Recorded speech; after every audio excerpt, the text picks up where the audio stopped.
This week on RSBANDB Update, RuneScape's roadmap is updated, and we check in on the most recent game jam. We also discuss changes to tank armor and what may happen to the Blood Reaver. Also, the latest from Group Ironman with discussions on OP Dungeoneering and quest bosses.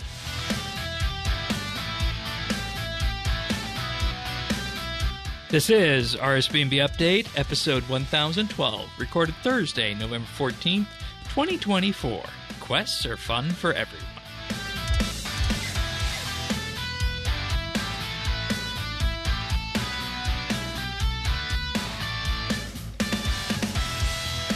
Hello, everybody, and welcome to another episode of RSBANDB Update. This week serves as a check-in for our Group Ironman progress, and as such, we got most of the group here. Tanis, welcome aboard. Thank you, Shane. Also, here's Pernasius. G'day, g'day. The second favorite Australian. And, of course, Daxi, who does combat and math stuff around here from time to time, but no math stuff this week, right? It's good to be back. The achievements are still coming. Yes, yes. We're having a lot of fun with Group Ironman, so we're going to talk a bit about that. That's going to be the bulk of the podcast this week, but we also have the roadmap check-in, double XP, and a little tiny mention of some of the things we've seen for Game Jam. But of course, in the meantime, big huge thank you goes out to our experienced tier Patreon members for whom without update would not be possible. This week, that's Amos Reed, Andrew C, Bladecom, Drama Free, Dominic R, Jason S, Jesse W, Kesky, Lemon Lodge, Mr. T, Ricky A, Rippeth, Runestar, The Naked Captain, and Tim. Big, huge thank you to everybody out there. It does truly mean the world to us. You'll hear more about our Patreon offerings a bit later in the show. But in the meantime, if you want to follow along, full show notes over at update.show. We have a Discord, which is at update.show/Discord, and the friends chat can be found in-game at BitsBytes. All right, so I guess we start off with just an update on the roadmap, because that's important. They're keeping their word. They're keeping to schedule mostly, and when the schedule shifts, they're advising us that it's different. So I was pleased to see this. Anybody have any initial thoughts they want to jump in with? It still looks like we're getting an acceptable amount of content at an acceptable rate. Strong work. Keep it up. Mm-hmm. And again, as I said, I don't mind having a little bit of delay if it's working out bugs to make it, you know, playable better. I mean, hey, you got to delay something if you can't stick to a deadline because it's not ready for in-game. Don't put it in game. And I mean, if people can't understand that, well, screw those people. Wow. So, oh, no, I'm sorry. I'm just first. No, that's fine. That's fine. That's fine. So it's a bit of a quick rundown on this. Double XP runs from the 15th to the 25th of November. Following that, we have the Christmas Village event coming back on December 2nd. That'll run until January 6th. Then on the 9th of December, we have 110 woodcutting and fletching. They gave us a date. That's good. Mark that's the calendars. Nice. Yeah. I'm not going to need to do much on my main for that because I already have 110 of both of those, believe it or not. Or sorry, 120 of both of those, surprisingly. How are you guys doing on those? 200 mil also, yeah, but I'll just go into do whatever unlocks there are. Yeah. I'm 113 fletching because that pet was unlucky. If I can just throw in about the wood cutting. Okay. Yeah. I unlocked the Woodcutter's Grove Tier 2 on my Ironman here. Now, obviously, I did it on my main account, but I never actually visited it. I just unlocked it, and that was it. It is a beautiful area. It is. Walking around, the where you just dump your tree. I mean, it empties your woodcutting box automatically. It is fantastic. Highly recommend anyone who's chasing woodcutting. Get your Woodcutter's Grove. It is brilliant. Sorry, just wanted to push that. No, you're good. That part of the world used to be just like wilderness. It was just black ground with like the weird rise up next to the Slayer Tower. We went there. How good is it? The redo is gorgeous. We went there last week on Old School for Curse of a Rav when that quest came out. So I mean, it's really stark comparing the two areas. Yeah. But it is. Yeah, I want to give a shout out to the mods who developed that. The environment team. Honestly, ever since Blackfish took it over the last couple of years, every one of those folks is doing such incredible work. And like we're looking at the game jams, all of them are publishing like game jam stuff they're working on. And it's chef's kiss. So, anyways, just wanted to throw that. No, that's good. I can't wait for us to get the blog on that and get some information about what this bow is going to look like that we're getting. Me too. Especially with this stuff they were talking about with the passives for it. But I will definitely still have a little work to do. I have BXP for it, but I'm 2 mil XP away from the woodcut, from 110 woodcutting. So I'm happy with that. I'm going to leave it. I'm excited to have something that I'll have to actually grind for on day of release, but that's, that'll be a couple hours probably. Yeah. With the new BXP divine magic tree and whatnot. Mm-hmm. So I'm excited for that. But my fletching is done. I got unlucky on that bet. Yeah. I think I got the woodcutting, but actually at the Clan Citadel. So do your Citadel weeks, everybody. Get that buff. On the 16th. Actually, get that buff now before the BXP. On the 16th, we're getting a shooting star refresh, which is that's just interesting. I mean, it is. We don't know exactly what that's going to entail. Whether it's going to be, a massive overhaul of it in terms of, top to bottom, including XP rates, or if it's just going to be some QOL stuff around the edges. But it is interesting for a couple of reasons. The first one is that we're still all very relatively early on in our mining journeys. At least some of us on the group. I don't know how many of us are early on, but yeah. And the second thing is that the old school folks got a shooting star update once upon a time, and it is the best form of AFK mining training over there.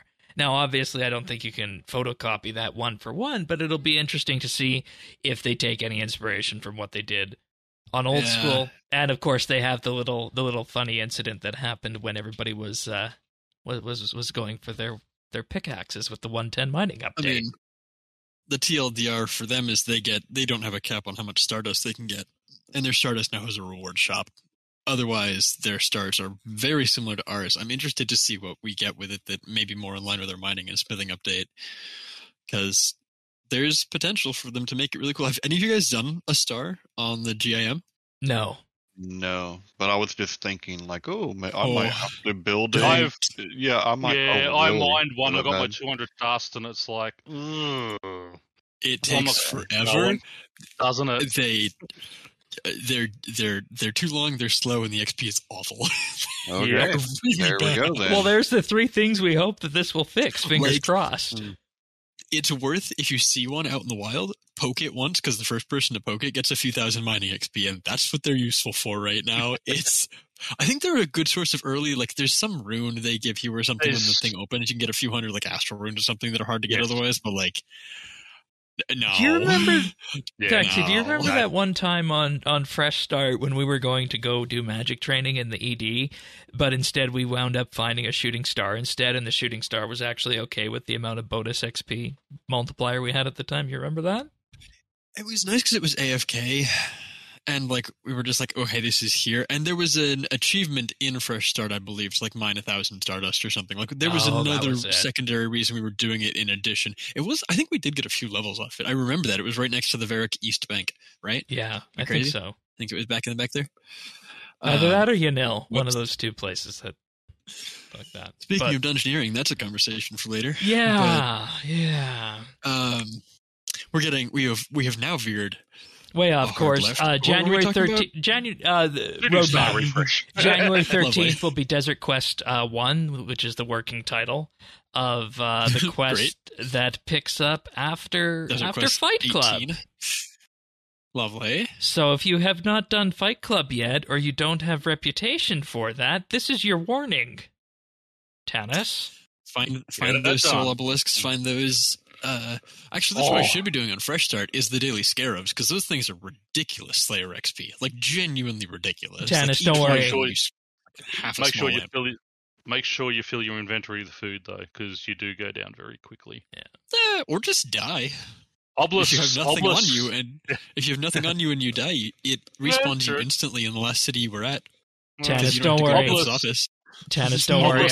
I won't twist your arm behind that if you don't want to do all that reputation stuff for Fight Club before that. Obelisks are brilliant for reputation, though. The reputation stuff is just, if you don't want to do the soul obelisks, you can just AFK fish or AFK woodcut.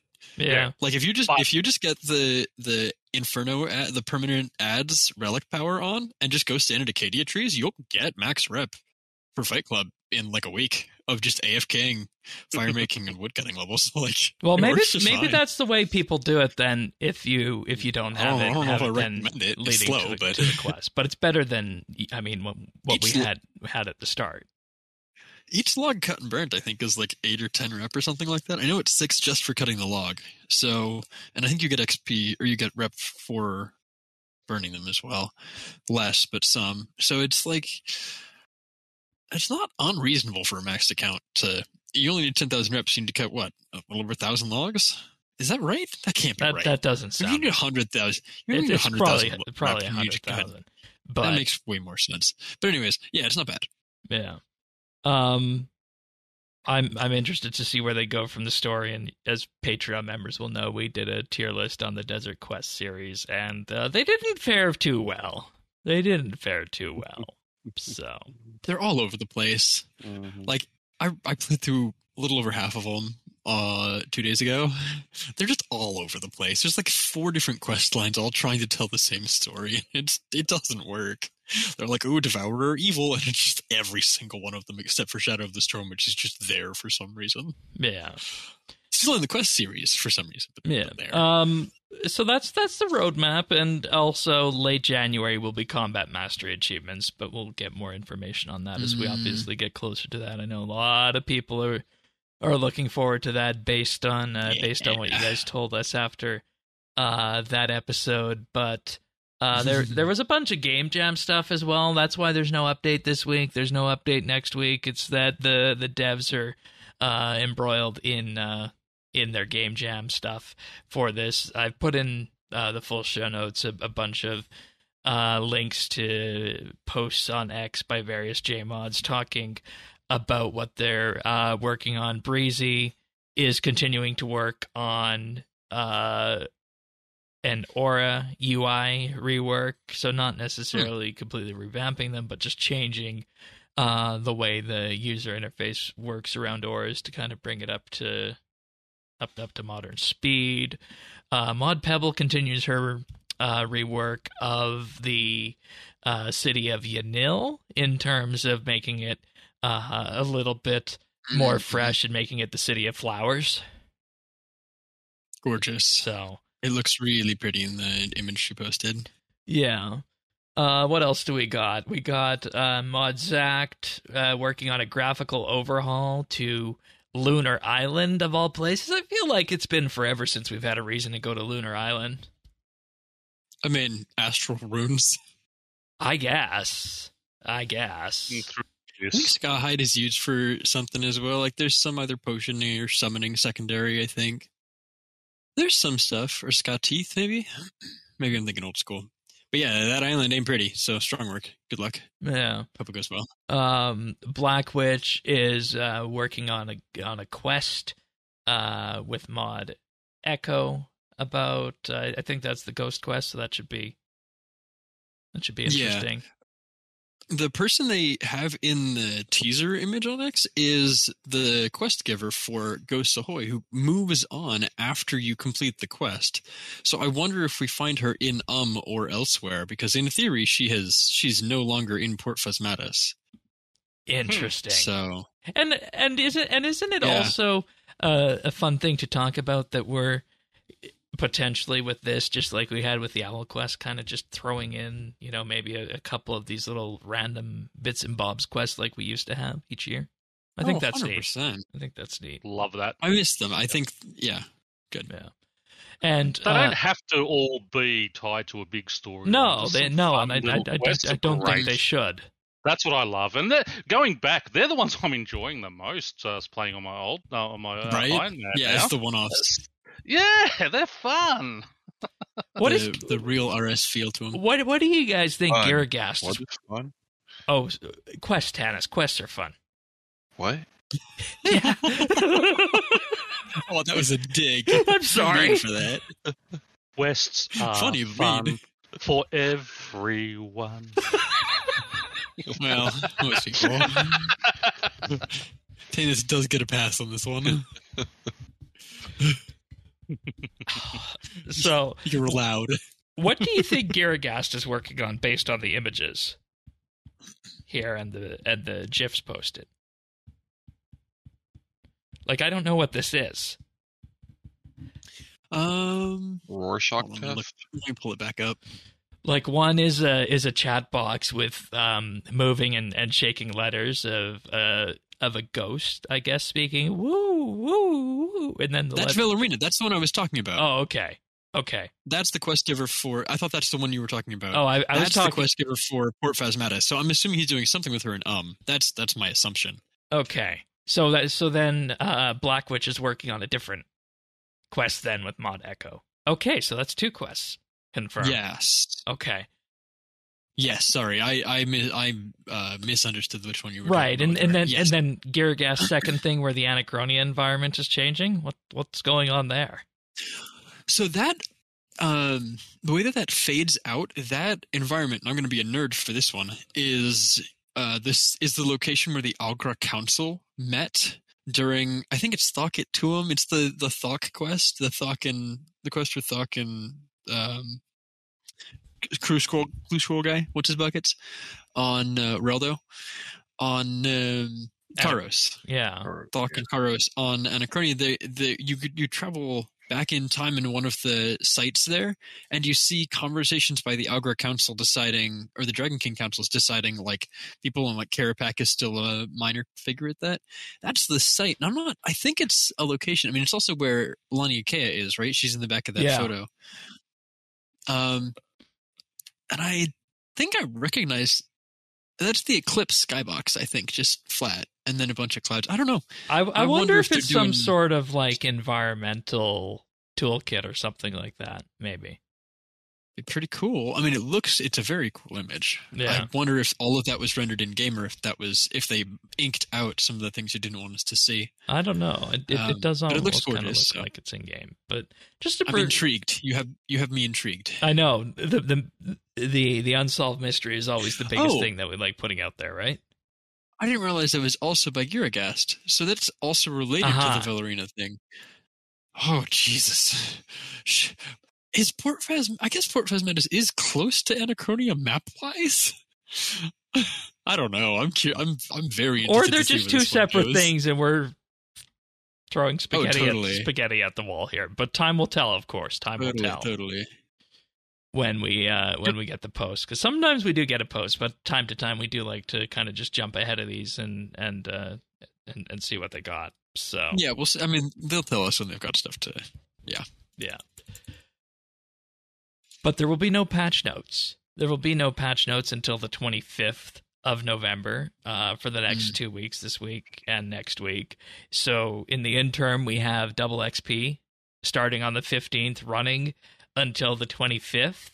The usual double XP bundles are on sale if you need any of those, or you're planning to compete, get any 120s or 110s during that. Like, I'll be getting my 110 smithing finally for that, but I guess just the usual quarterly reminder goes out that double XP is just around the corner. Any plans, Tanis, on the main for DXP this time round? Probably not, man. Probably not. Because there's something that's a little fun bit on this one. Yeah. We don't need double XP to have fun. I mean, so far, RuneScape is a perfectly balanced game. I feel like there's a story behind that, but we'll get there. But we do have the patch notes that are going to be there on the 25th when that update drops. So starting off, there's going to have some combat ones in that the Altar of War will now reset the Power Burst of Vitality potions. That's good. That's good. It should always have done that. Yeah. There's lots of boss fights where that's used and can be useful. So it's just a nice thing to have it reset. But the big one, existing tank armor has been reworked and gives a life point bonus like necromancy tank gear. Yeah. Imagine how comfortable this makes Crypt Bloom. That's the issue I have with this. I used to think I thought that's how it used to be, right? With the first with EOC. No. I mean, tank armor above tier 70 has always had a life point bonus, and that life point bonus had scaled with tier, but it hasn't. They took that and cranked it to 11 with the necromancy armors. Okay. Yeah, I mean, my issue is that Animate Dead is still too strong, and that's my opinion. I'm sticking to it. Crypt Bloom is. Can you imagine how tanky somebody is going to be with Animate Dead and Crypt Bloom? Shush! Well, yeah. I mean, that's what I use. It's you take very little. Even with the Animate Dead nerfs they did, just that whole combo is still is amazing. So that getting a buff, I don't love. I do. Honestly, I kind of wish they'd nerfed Crypt Bloom to compensate. But anyways, it's fine. It would have been a good excuse. That's all I'm saying. People wouldn't have been mad about it. That's all I'm saying. They would have been, but it's fine. I mean, it's going from a... Panasius is trying to kick Thaxi from the chat. Grumble. With that said, though, I think we talked about this when Necromancy came out as one of the release week episodes, when we were just like, this is a great change. Honestly, if they applied this to all of the armors, that would be really cool. It's nice because it is it's a significant difference in health versus before, when the difference in how much damage reduction you had and how much health you had wasn't really like the power armor was so much more worth it just because of how much more damage we deal versus how much damage we take. I got the numbers. The other way. I got the numbers. So right now, Crypt Bloom gives a life point boost of 1,890. The tier 90 Death Warden armor gives a life point boost of 4,500. So this will be a hair above that, probably. Just 40, 47, 50 -ish. Half the tier, or so whatever it is. 5 times the tier or whatever. If I can just jump in for those of like me who struggle with PVM and we don't care about fast times. It's going to take us a lot longer to do, but at least we have a chance to be able to do it.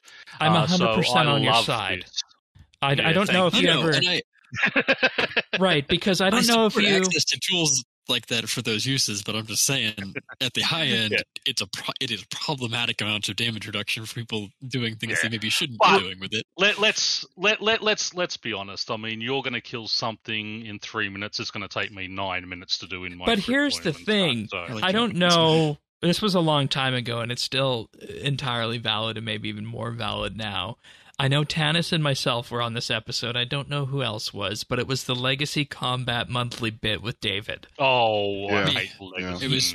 Oh no! I wasn't there. It was you and I think it might have just been the 3 of you because I was out that day. I think I was supposed to be there, and I had something come up. And here's the thing: when it comes to doing things like Slayer, multi-target blood magic, legacy combat, and Crypt Bloom, or even any tank armor before Crypt Bloom with Animate Dead was immaculate.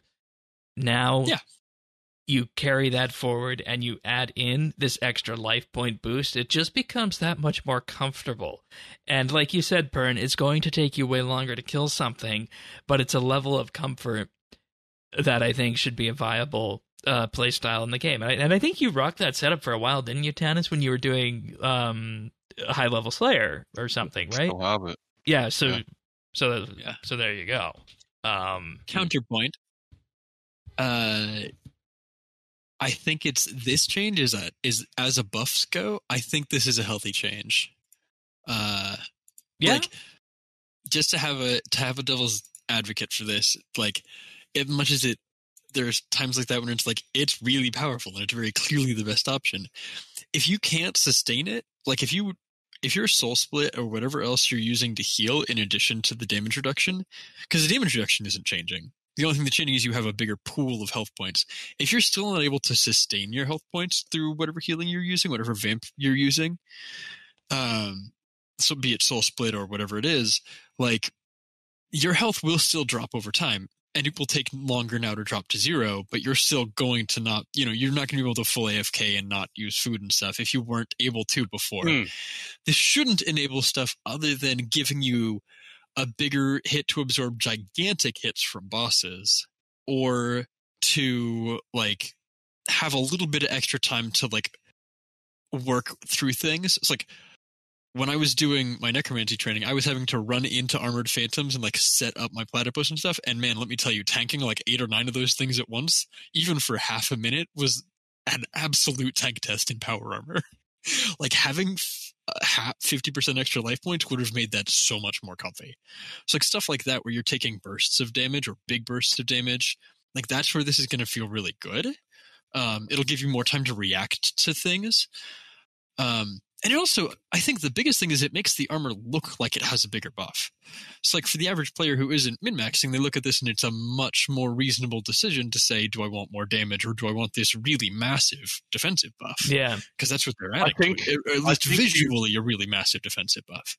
I think you hit the nail on the head where you said it gives us more time to react. Because I'm 54 years old. I'm not the quickest of things. And I look down at the keyboard, what am I hitting? And that is just going to make me... I could probably do the bosses given time, but I don't go to them because it's just like, I hate, it's just like die and go to death. I don't care about the death costs and all that. It's just going there, then having to re-gear, go all the way back and all that type of stuff. So for that type of thing, it will probably get me back into bossing. I love necromancy and such, but I always love my magic gear, and it's, the Crypt Bloom and Animate Dead always, that's always my go-to when I boss. So, and I still die at things. So having that extra life boost, because that's the thing, is, food. And, by the time I've hit it. You know what you can do with this? You can now farm normal mode Nacontra and get yourself the best in slot tier 95 ones. Okay, counterpoint. No.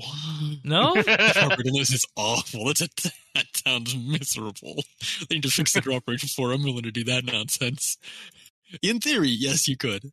But in practice, hear me out. We got ports, and we got not even Crypt Bloom. Like, on the Group Ironman, we need to get somebody, Pern, it's going to be one of you or me, probably. We need to get up to, like, the 96 Slayer or whatever the heck it is for Ganodermics, and just get everybody a set of... What is the tier 80 defensive armor? Why am I blanking? The Ganodermic armor. Is it just wow, great, yeah. cool. Wow. Get a set of Ganodermic armor. Because, man, Animate Dead with Ganodermic is going to feel like that's going to be our comfy place. Because that Ganodermic is going to have a 4,000 Do you think it's going to make you... Do you think it's going to make people want to do raids more? Maybe. No. No. The type of people that want to... No. Group content is scary. For people who want to, who just want to get that kill and such, it's going to make it a lot easier for them when people take them through as well. Oh, 100% on that. I think the issue with raids is that I think there's going to be a lot more people who would like raids armor. I don't think there's going to be a lot more people willing to do raids because of the way the content is and the way the game is. Yeah, that's fair. Okay. I can't. Yeah, we'll have to check in on these when it comes back, and I'm probably according to the wiki, Crypt Bloom is only about 615 mil right now, so I'm wondering if I should invest in that. Though I don't know, I don't use tank armor. I mean, that's my main armor on everything. To everything there is a season. It's actually probably really, really good at the new Slayer monster. I've been, I had to grind those for a while to get my headpiece to recomp, and I probably should have gone in port armor. I'm still missing my Octo chest from the hack. I need to get that back. It's the next item. It's the last item that I'll have as a drop. So I got the other ones back already. Okay, so the gears are turning in the head. And I mean, obviously, there's something. Obviously, good all around. They also fixed a number of they will be fixing a number of edge cases. These aren't here again, folks. These are coming on the 25th, just as a reminder. We're just going through them now.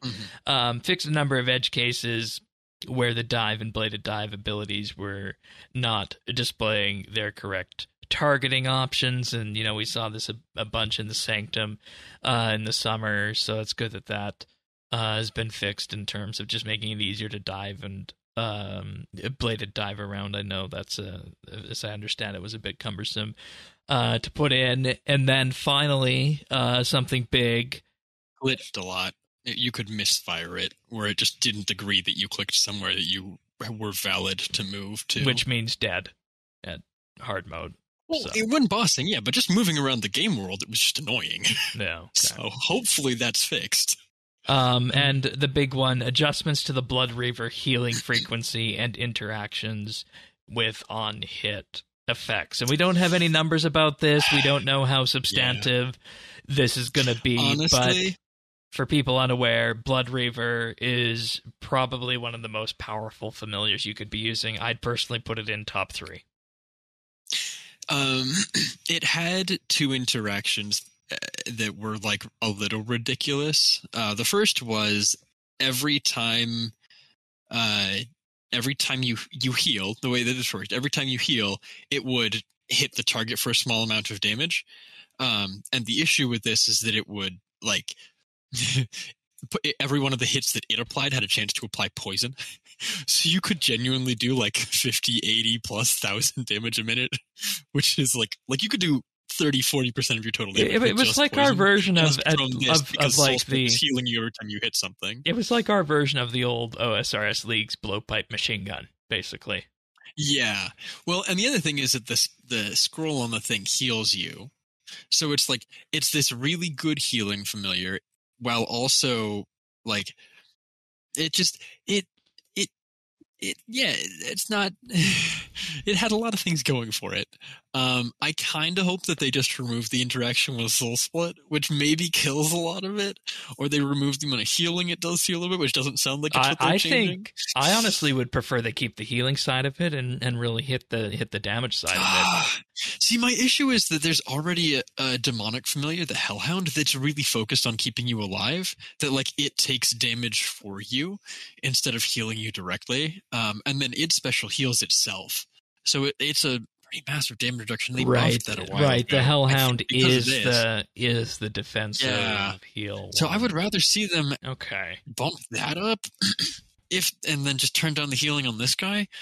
But it sounds like they're changing how the damage side of this works, which is I don't know.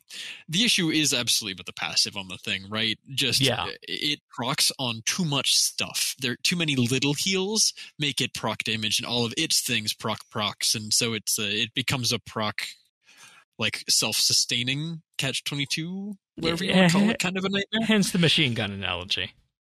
Yeah. Can you believe that prior to January 31st, 2022, the Blood Reaver familiar only had 8,300 life points? Yeah, which was why the special scroll on it wasn't a problem. Yeah, they increased it. Heals you for a percentage of its life points. They increased it to 20,000. Yeah, because the special scroll was useless. Yeah. Now it's too good. Because people realize that this on-hit effect thing exists. It's like if you tie it in with like Cinderbane gloves, and I remember a Wyvern crossbow was the thing when it first got released, and like you could really like you could pump. And for what it's worth, this is what I use at things like Raziel. This is what I use prior. You use it for the healing, right? I use it for the healing if I'm somewhere that I need healing. Healing's good. I don't like that it sounds like they're nerfing the damage side of it and leaving healing. That doesn't sit well with me, but we'll see what they end up doing with it. But hey, for what it's worth, I mean, the thing that got me through my first set of hard mode Sanctum kills was actually the Hellhound compared to the Reaver. So yeah, fair enough. So I mean, there's that. It prevents you from getting one shot. Yeah. So will tank armor. Yay, tank armor. Yeah, I didn't want to go down to tank armor for that. I didn't. Fair enough. So, or no, maybe I think I added 2 pieces of tank armor. Yeah, I added 2 pieces of necro tank armor. Reasonable.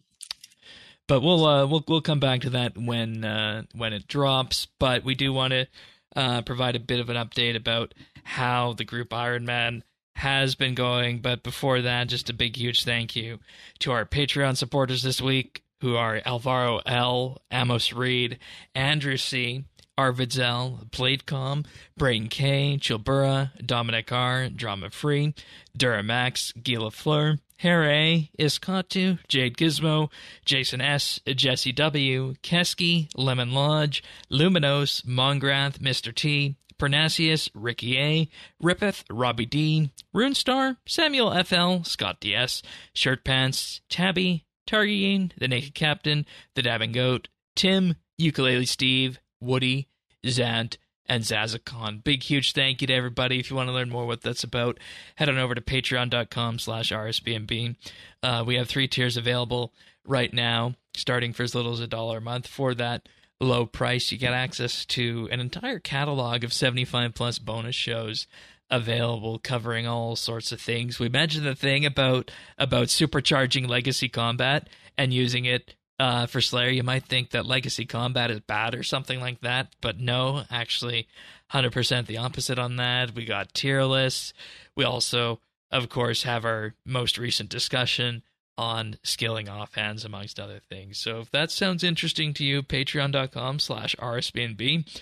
We also have our VIP tier for $3 a month, where you get a rank on Discord, access to a chat channel, and access to stereo versions of the podcast each and every week. And if you want to give the ultimate gift, we have the Insider tier for $5 a month, where you receive a shout-out on the show each and every week, and you also gain access to the clips that we use to make the clip show. And I can mention this now because it's very pertinent. These people who are signed up for this also receive the RSBNB Update Christmas card in December, which, believe it or not, is only 2.5 weeks away. Yeah. Wow. No, that's the holidays are coming. Yay! That's a bit of a shock, isn't it? So, well, to America. What do you mean? Check Australian news in Melbourne, and yeah, I won't go into it here. But okay. Yeah. Well, in any case, if you do want to sign up, patreon.com/RSBNB, we will be doing the RSBNB Update Christmas card. That's something we've been doing for a number of years now, so folks can look forward to that. And next week, we'll also be putting up the poll for the final monthly bit of the year, and of course figuring out how we want to start off the new year too, with our monthly bits. So sign up. A good time to be a Patreon member. Patreon.com/RSBNB. Thanks so much, everyone. Thanks. Thanking you. All right, how's the Group Ironman been going? Let's just go. Let's start with you, Tanis. Tell us a story. Yeah. So I don't know if I mentioned it last time, but people kept telling me, oh gosh, for a long time now, I should try Ironman, and never did. And it always just sounded rough. I have been really, really enjoying the game again. Exactly what I needed. And we say it every time, but the early game is a jewel. It really is. Level dopamine go bird. Yeah, and the quests are there, and some of them are old. I've done some of them. I haven't done other. It's hard for me because I get caught up in the grind sometimes, right? I'm in that exact same boat. That's the good thing about Group Ironman. If you get caught up in the grind, that's cool. We got the assist system to get each other with stats. We got people who will use any extra resources you create. It's all there. Yep. So, I think, I it's not exactly like we planned it. But, no, it's not. We typically nothing like. but somehow I think it is though. Early game, we knew we were all going to need to do all of the grinds early game and get a bunch of quest points and get stuff unlocked. I think the longer we go, the more we're going to get things where people are putting large quantities of crap into the Group Ironman storage for each other to use, right? I think we're going to get there. Sure. Oh, yeah, no, I'm just... what I was saying was, we're all kind of working, I think, hard towards invention and and then a couple of things All of on us the are, for side, sure. right? Like we got a couple of hustles on the side, but we're all working our invention skills like We're all core. approaching it some way different. What would you but call your side hustle then? Well, I'm the chef, man. Okay. He's been. Have you seen the amount of cooked fish in our group?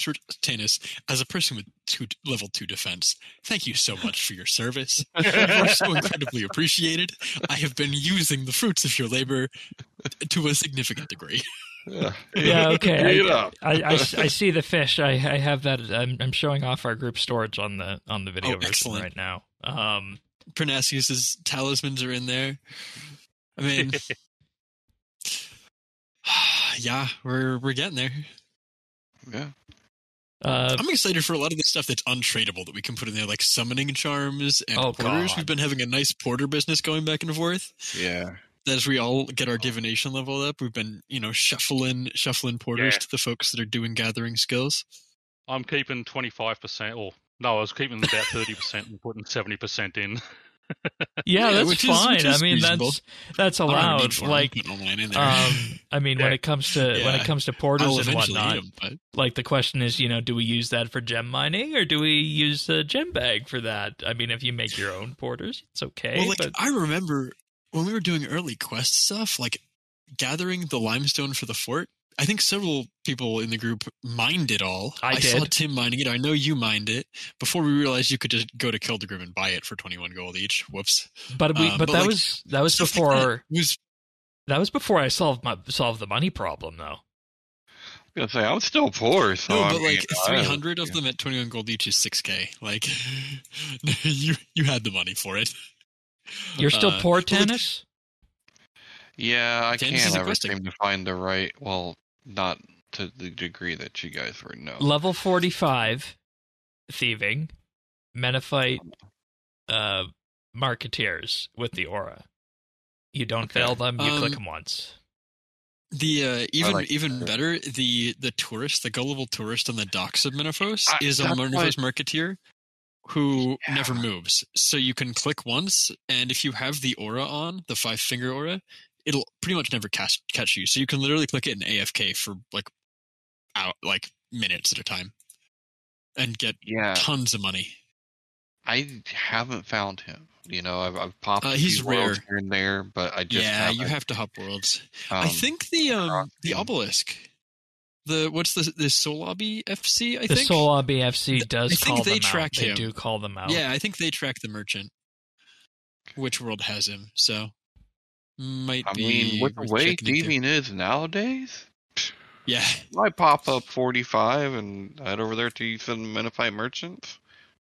What's Yeah, your they're just the thieving ones right? in- What's your thieving right now? I don't know, for like one. I hadn't done anything with it. Okay. But I mean, there's a man that I can pickpocket AFK wise just about anywhere. So. Yeah, and I mean the thing is that the Menophyte merchant doesn't move, and it's a lot of clicking. So you pick whether you want the AFK or sorry, the gullible tourist doesn't move. So it's a lot of clicking. You decide which one you want with that. But I'm getting close to unlocking safes, and then after that, that'll be lots of gold. That's what I've been coming thinking. in for that. I've been thinking about safe cracking because I'm like, everything else has been good. I bet that's good too. the it'll feel amazing. I'm so excited. Pickpocketing has sucked for me so far. I've not enjoyed it, and the doors are crowded and grumble Yeah, about thieving. I just But, completely ignored the doors and did it all in Menaphos. yeah. So, I mean, mostly, Pickpocketing's automatic now, though, isn't it? but you fail a lot at early levels, Well, like a yeah. lot. Unless you have the aura. But yeah. And when you fail, it is no longer automatic. You have to restart it. Well, that's true. Yeah. So Pernasius, you have a story for us this week? I just having a lot of fun. I got a couple of went to KBD and got 10 kills there to unlock War's Retreat because I kept forgetting my just kept forgetting the Willy sword. So did that. I went and did a Kelphite Queen kill because that was one of the things. She's actually easier than KBD with necromancy. I'm level 50 necromancy, and she is very easy with that because you don't need to swap. You move over to one side where her guards don't hit you. So that was a lot of fun. I'm 1,421 levels, 81 combat now. I've hit 167 quest points, going for that 200. But yeah, just having a lot of fun. But yeah, just I've got to get 100 kills up so I can open the prayer thing at War's Retreat. Needs 100 boss kills. So I tried the mole, but the mole just took so. What requires 100 boss kills in War's Retreat? To unlock the prayer altar. Oh, sure. So 10 gives you the bank and 100, so I can just pray and renew summoning points, which obviously I don't need to worry about at the moment. But yeah. What about Dag Kings? Or are you not there yet? I was going to say, at some point, I think the pair of us need to, once I get some of my combat quests done. Yeah. Dag Kings. Because it was fast. Yeah, now that I've got the magic level, I'm going down there and just going to camp the one in the safe spot. To hopefully get a bunch of dragon dragon hatchets for us all. Lovely. And just sit there and do that. But Okay. that's my that's probably next week's goal. I just want to knock out. I want to get desert treasures done, and just sort of keep going. Yeah, 70. I'm 72 divination. I just want to get that to the 80 and then work on all the others. So I'm probably, with my crafting, I'm probably just, it's a slower way, but it's so easy as just do urns. Are they good XP-wise? They're good XP, but they're not as quick as some, but they're free not and as quick they as are gems. useful. Yeah, right. They're decent crafting XP, and it's XP on everything else too, right? Yeah, exactly. Back I mean, around. down the track, we'll be using them. So I thought if I just make a whole bunch of those, one thing smart. I do want to do, I sort of forgot on being, sort of having the luck of the dwarves for so long. I thought I'll make everyone a ring of wealth for just the easy teleports for getting you got to go charge them up. That's great. I'll make everyone. I went down and charged up. You get 4 freaking teleports. Have you? I haven't tried this. Have you tried using it on a Geyser Titan from your main? Because Geyser Titans recharge them, and I wonder if we can use other people's. That seems like that would be... You've tried it? You can't. I haven't tried charging those, but other things I've tried, it just says you can't do that on an Ironman. You can't do that on So what we could manage from the fort, though, right? Yeah, but basically what I'm going to do, I'm going to go down, I'm just going to go mine a whole bunch of diamonds, convert those to dragon stones, and make us all about 10 that, once everyone gets Heroes Guild, you can charge your own, but once you've run them out, you drop them in there. I'll run to Heroes Guild every couple of days and just charge them. Where does it all even up. teleport to that we need? Grand Exchange.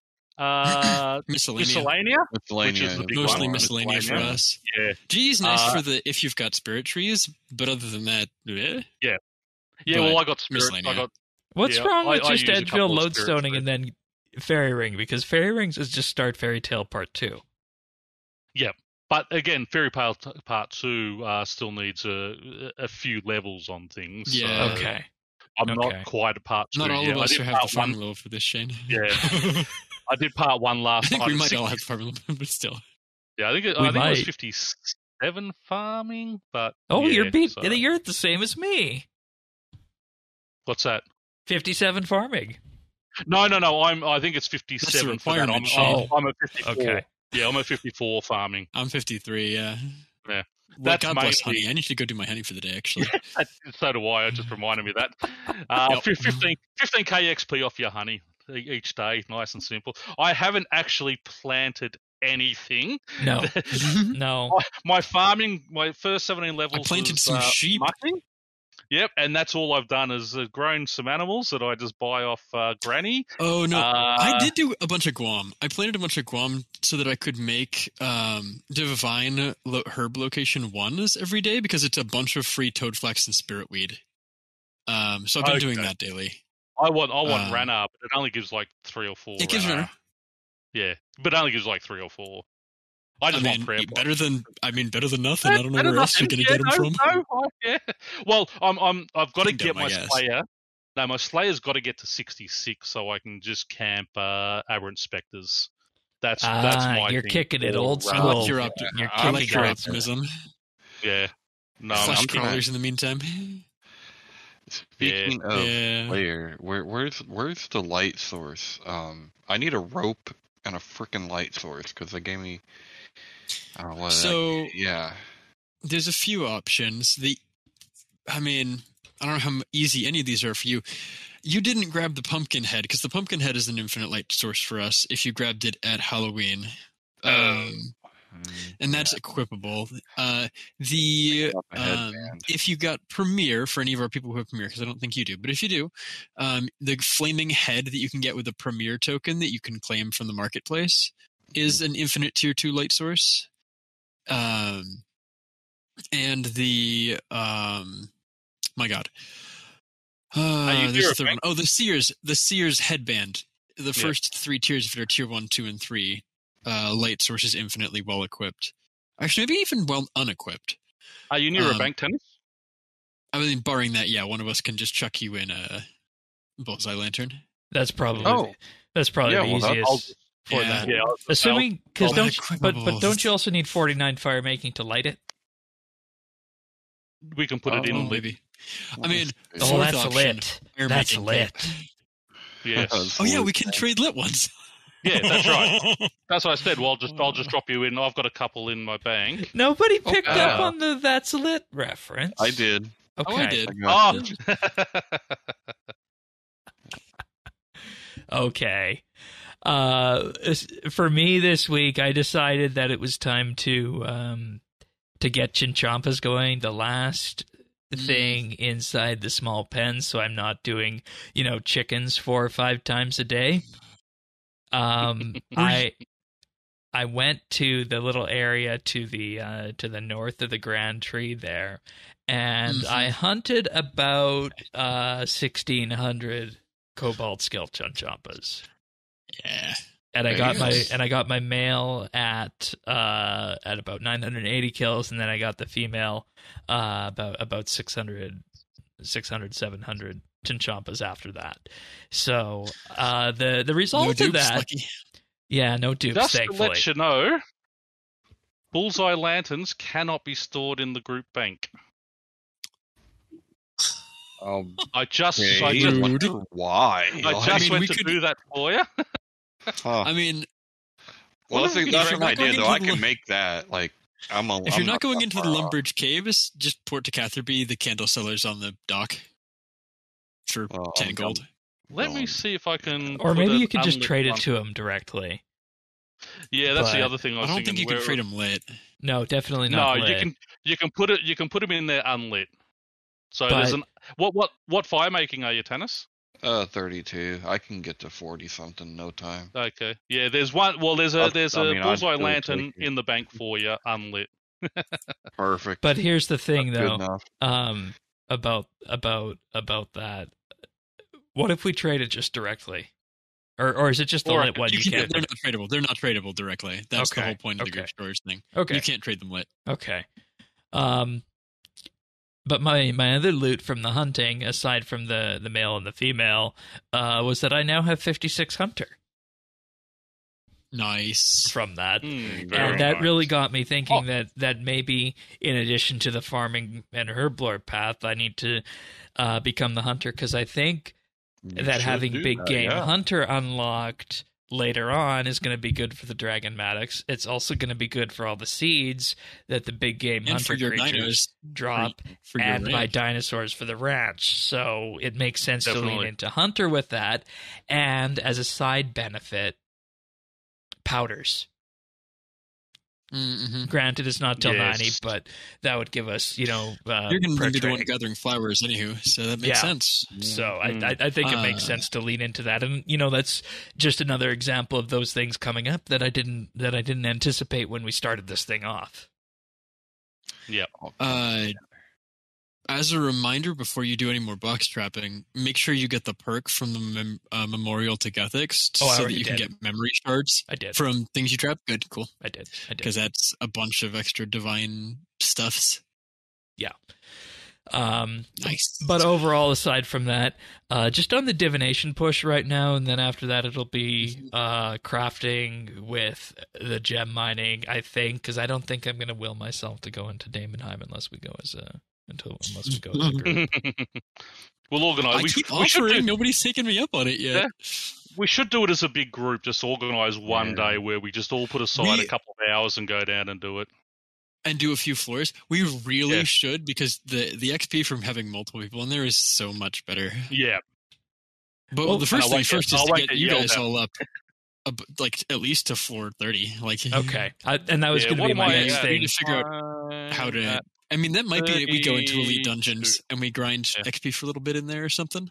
Because that was going to be my next thing that I ask on that is, what floor would we want for that? Because the only thing I've really done with Daemonheim itself is whenever a daily comes up and I go in there and I can't token it, or just unlock the basic up to C6, right? So also while you are, just check your levels and check resource dungeons, because when you first open those at your levels, you get a big chunk of XP. So remember those. I think there's 3 or 4 under 35 that you can actually unlock. There's 6 under 35. It's an achievement to go to all 6 of them in under 6 minutes. Well, there you go. Oh, what do you know? That's interesting. That'll give you a huge chunk of Dungeoneering XP. Yeah. All right, fair enough.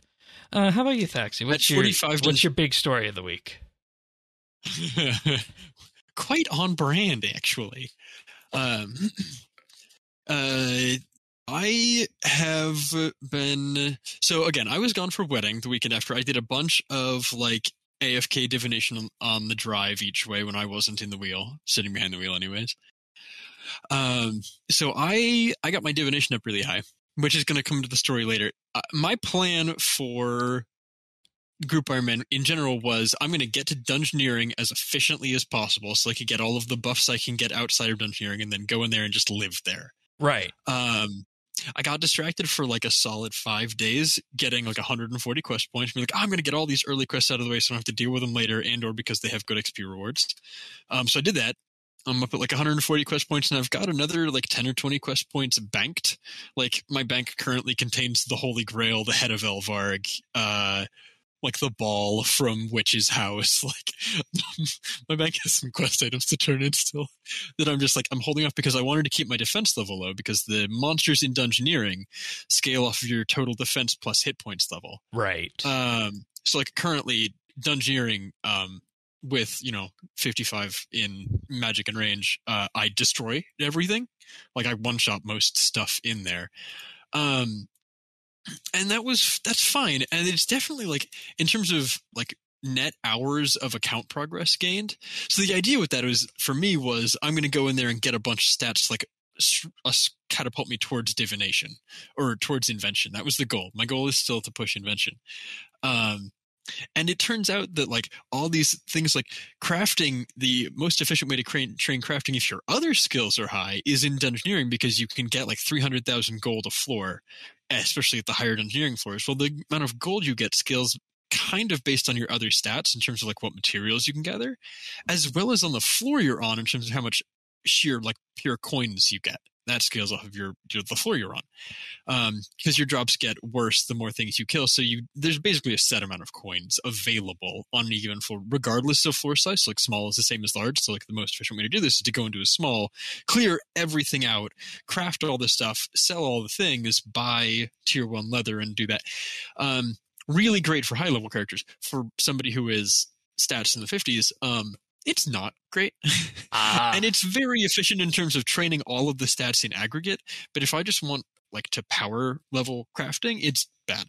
So I've done a lot of Dungeoneering. I'm up to my third ring reset. I've got like 60 engineering. But what I discovered along this route is that like the experience you get in divination in dungeoneering is not tuned in the same way. The wisps that spawn are random up to a certain level, and I think like the tier 90 and 95 ones don't spawn until you're close to the level, because I've never seen them. But the rest of them I was seeing even as low as like 20 or 30 divination. But what that means right now is that like there's relics that give you 4 times experience for things you turn in dungeoneering, and there's, or not relics, just a perk from the Memorial to Gothic. So there's a second perk that is 30-second duration extension on springs. So I could get like, with 2-ticking, because you can 2-tick the springs in dungeoneering for reasons I don't understand. Some funny way that they coded it. You can get like 80 memories per spring that give you 4 times the experience of the memories outside engineering, and also they stack. And also you have no reason to keep energy, so you're always turning in for enriched experience. And I did a medium floor 30 last night, my last floor before my ring reset. I got 131,000 divination experience off that one floor, off of 3 rooms that spawned wisps, so tier 70, 80, and 85 wisp set. 2 wisps each. Like, and that's only floor 30. Yes, and that's literally more than 20,000 experience per wisp. Singular wisp. Wow. It is disgusting. And that's not like skilled. I mean, it's truly disgusting the amount of experience you can get. And again, the wisps are random. I'm just as likely to get tier 30 wisps as tier 85. But it is like, I have a strong belief at this point that the most efficient way to train divination is actually just to rush dungeoneering floors like normal. And whenever you see a wisp that's above like tier 60, just 2-tick it. Because also I got 100. Yeah, I got 450 fragments from, or like memories to turn in from that. And of those 450 memories, like you turn in 50 a minute. So once I had them all, I literally clicked the crater and got to go like make myself dinner for 9 minutes while I got that 131,000 experience. Like it's wild to me how that experience goes. So anyways, I'm currently 85 divination. I got that while we were discussing what the other people were doing. I got that from my last cache. So, and for the people who, you know, haven't looked it up recently because of Group Ironman or whatever, you use emerald necklaces for porters from the tier 60 divination wisps. Ruby, Diamond, and Dragonstone are from the tier 85, 90, and 95 divination wisps. So the level 70 and 80 divination wisps are functionally useless. They're experience, but in terms of like the energy, you don't have as much to do with it. Keep a few thousand to, like, you know, turn into the memorial or whatever. But so I basically just catapulted myself through those levels, mostly through dungeoneering and a little bit of caches over the last couple weeks. That is amazing. A lot of dungeoneering about and it's time for me to now gain defense levels, because having 2 defense is, let me tell you, miserable.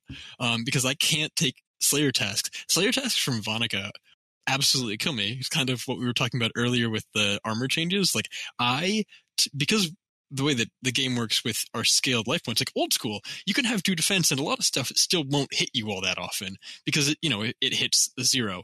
Well, a 0 for them is a 99 or 100 for us. Like monsters in RuneScape are much happier to just hit very small numbers with so having low defense is a lot more punished for us, I'm coming to realize.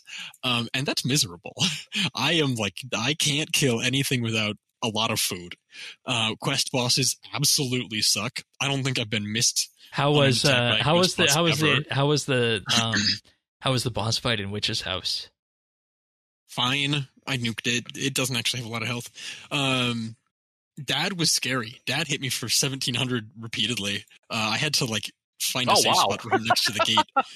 Because Dad really hurt. So I just wanted to pull the last 5 to 8 minutes apart here, and really hone in on 2 things that I'm getting from this. The first one is that dungeoneering is really a microcosm of how RuneScape used to be. And if you really wanted to, you could in aggregate train your skills there, and then later on, a lot of skills, once you get high enough up, it becomes very good for crafting. And then with that, you also get access to the chaotic weapons and whatnot, which, I mean, I guess we should have known coming into this. And maybe if all the folks scrolls, here, the gem bag, if folks here were, wanting to rush magic or something, maybe dungeoneering would have been the play before invention. Kind of counterpoint though, you have to make your own weapons on an Iron Man in there.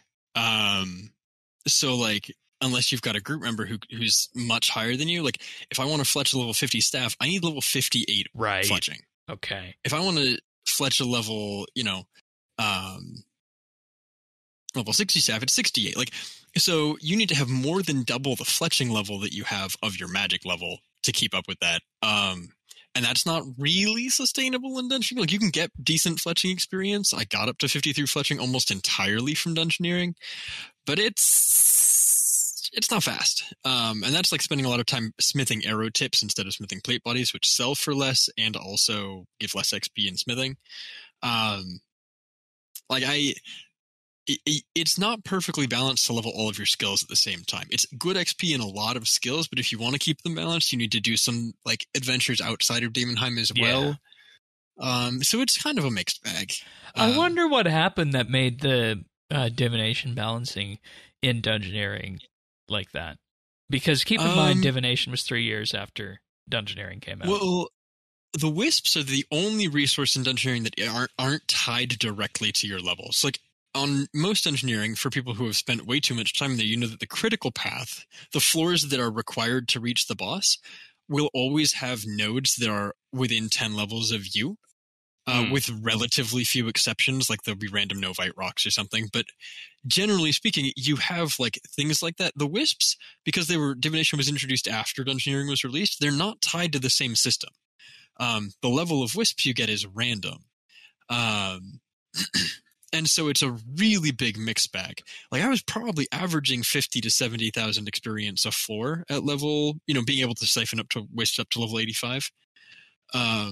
But it's a big, like, it's very inconsistent. It's much like the engineering skill itself. It just relies on opening as many doors as you can as fast as possible for XP rates.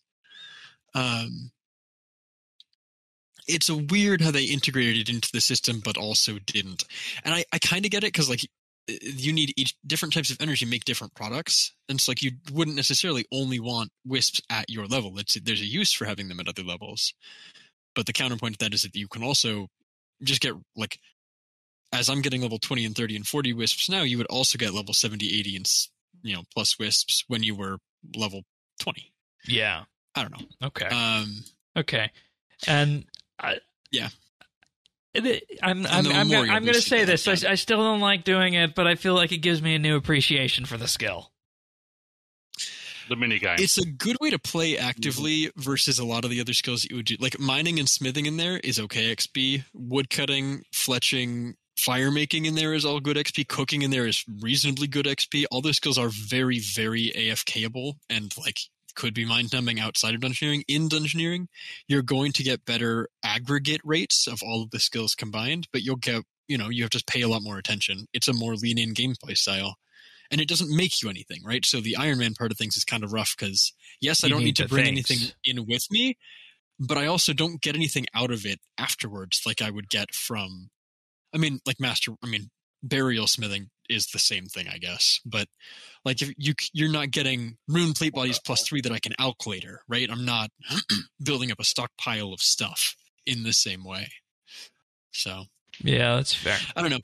The crafting XP isn't great, so I left, and I've been working on mining and smithing on its own. Now, when I have the levels up with that, I will transition over to gem mining and crafting, and making just ridiculous boatloads of porters, because I'll get the gems for it. Yeah, we're going to need it. So what's the read then on the early questing bosses then, approaching this from the Iron perspective and combat in EOC?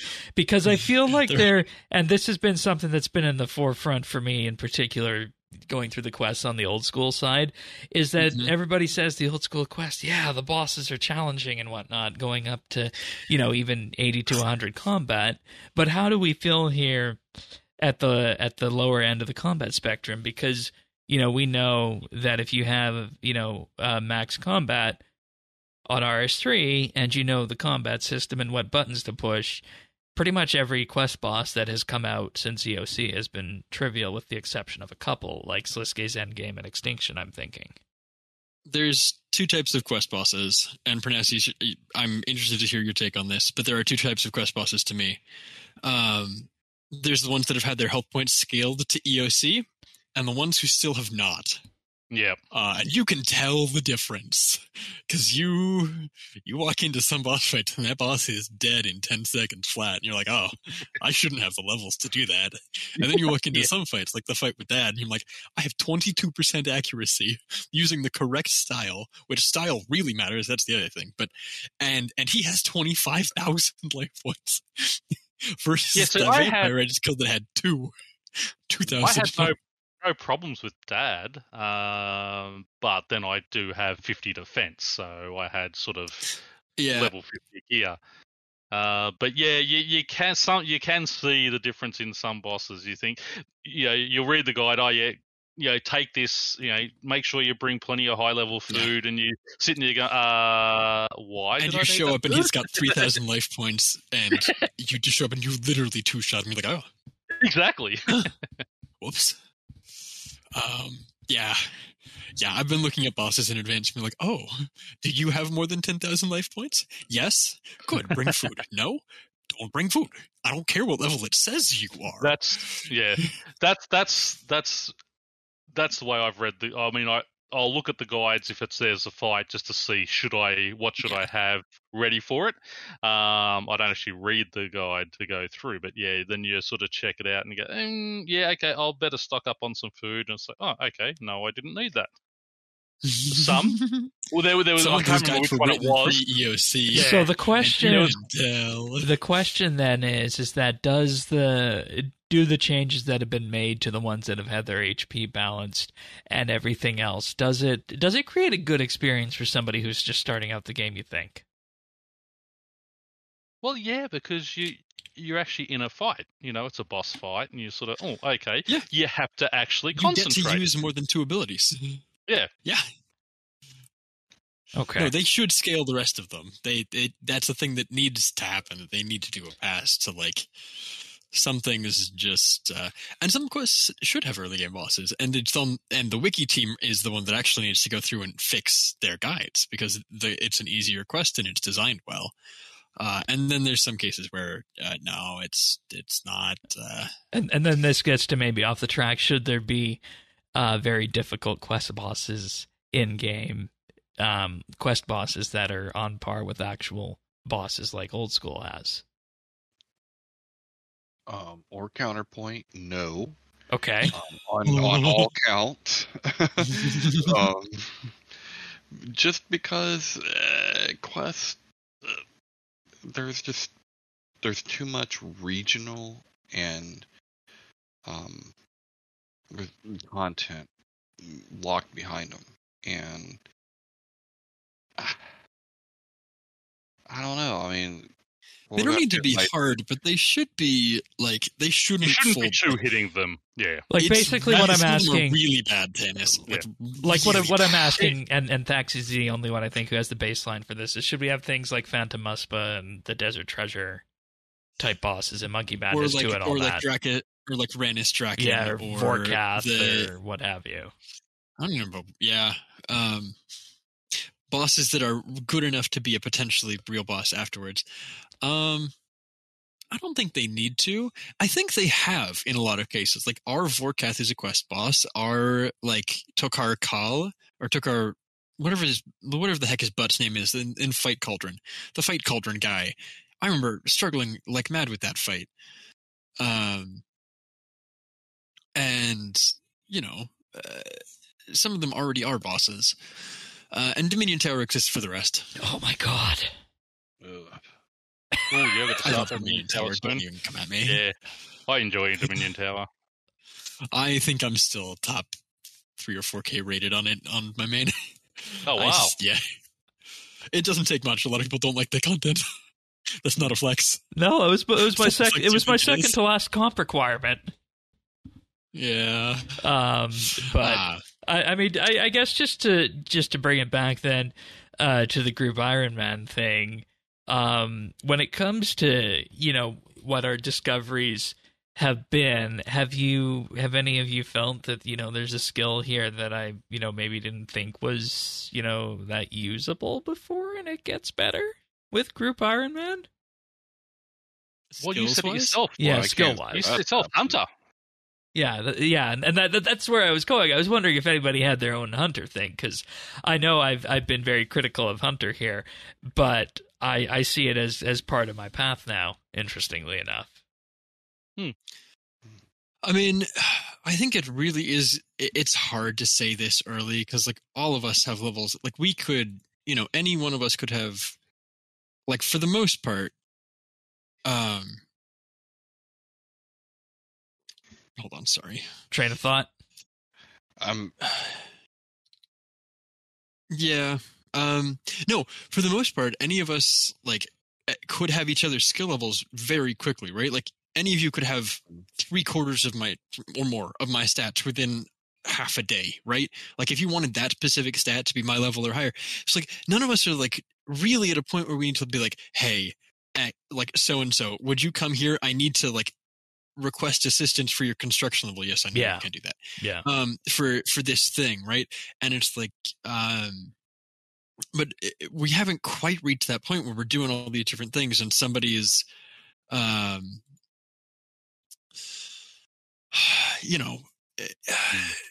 Anything sub 70, I think, because I mean, rolls wise, yeah. Once you even get like into the those combat 85, 90s, I think that's where we're going to start seeing. Yes, it's going to be a situation where we're like, I need food to be able to continue to AFK here, or prayer potions, or whatever it is, to like keep doing this boss, and then I'll feed you guys. Like, I think a lot of that's just going to come later, honestly. Yeah. Well, it's because I mean, we're all trying to get the invention because the invention plays a role in all. Yeah, I mean, you can use it in all other skills. And you got to remember, 92 is halfway. So, level 70 and 80 is, it's not even a mil. 70 is not even a mil yet. XP wise. 80 is about 2 mil. So we need about 2 million experience. So, in those 3 skills, and that's again divination or invention. We're going to need, potentially at least one of us is going to need 80 million experience in invention. Like we may end up even needing to funnel invention experience into somebody to make higher level perks. Like put fully leveled stuff into the group storage and trade it out to something like that, because that's I'm saving all salvage. I mean, I'm picking up all the salvage. Same. I've got a tab in my bank that is an atrocity of salvage and like level 30 magic weapons and old Maddox and like all this it's stuff. like Tanner says, you don't throw anything out here. Well, only because invention is coming. Yeah. If it wasn't for invention, I would absolutely throw that crap out. But yeah, I mean, it's. But, invention has made crap useful. Yeah. I'll say, like, I didn't have anything that I didn't like before that became all of a sudden good or important, but I will say necromancy was already good, and it's even fucking better. It's just a combat skill with the guardrails on it to make sure you can't hurt yourself, and it just lets you get to where you need to be a lot easier than the other ones do, I think. It sure does. I have the same issue with necromancy that I had the first playthrough, and I was okay with it the first time. And what's the problem? In round 2, I need to spend so much time doing rituals. Like, I would love to train combat, except, oh, hey, I really want the ghost, and the ghost requires 400 souls, which means I need to do a bunch of rituals. But, oh, wait, I don't have a ton of mementos, so I'm having to do them on, like, bones. And then, oh, wait, I'm 40 now. Okay, it's time to spend a bunch of rituals on making ensoling cloth for my new gear. Oh, wait, now I'm 50. Like, the rituals, I hate to say they give too much XP, but, like, they make it so that feeling like I am efficiently training it in a way that allows me to train combat like doesn't seem like it's going to happen. Here's the interesting thing. As I understand it, let's make necroplasm. As I understand it, people have settled on, I think it's level 30 or 40 all the way to 70 you do with combat, and then, or sorry, it's to 90 they say to do with combat. Then you pick the rituals up after that. But like you said, you want the ghost and whatnot along the way. I think once I have the ghost, I'm going to be happy. I think I want ghost and soul scythe, and like if I can get those going, I don't necessarily care about the rest. We also need the ectoplasm though. So trying to just combat going through is without ectoplasm. It's not a great combat skill. Interesting. Yeah, it's hard to do all the summons without. I mean, the ectoplasm. Is there an ectoplasm ritual before like 110 or whatever it is? No, but it's super high level. That's the problem. Oh yeah, right. Multiply glyphs will multiply the ectoplasm in addition to the other things, but it's it only goes so far. I figured we'd get it because you got to do it anyway.